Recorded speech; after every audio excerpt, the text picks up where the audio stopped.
Top exercise உங்க back and ட்ரைசெப்ஸ்ல cuts வரதுக்கு சொல்றேன், நோட் பண்ணிக்கோங்க. ஃபர்ஸ்ட் புல் அப். இது பண்றதுனால உங்க கம்ப்ளீட் லேட்டை ஆக்டிவேட் பண்ணலாம், உங்க மிட் பேக்கை ஸ்ட்ராங் பண்ணலாம். Second lat pull down. இது பண்றதுனால உங்க அப்பர் பேக்கை பெர்ஃபெக்ட்டா ட்ரெயின் பண்ணலாம். Third seated row. இது பண்றதுனால உங்க மிட் பேக் பெர்ஃபெக்ட்டா ஸ்ட்ராங் ஆகும். Fourth rack pull.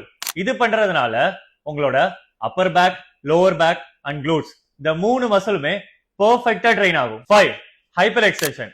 இது உங்க லோவர் பேக்கான perfect workout. Next tricep workout. First tri push down. இது பண்றதுனால உங்க ட்ரைசெப்கான மூணு ஹெட்டையுமே பெர்ஃபெக்ட்டா ட்ரெயின் பண்ணலாம். Second skull crusher. உங்க ட்ரைசெப்ஸோட லாங் ஹெட்டுக்கான பெர்ஃபெக்ட்டான ஒர்க் அவுட் இது. Third cable kick back. இது பண்றதுனால உங்க ட்ரைசெப்போட லேட்டரல் ஹெட்டை பெர்ஃபெக்ட்டா ட்ரெயின் பண்ணலாம். இது எல்லாம் 12 reps 3 sets பண்ணுங்க. See you in the next video.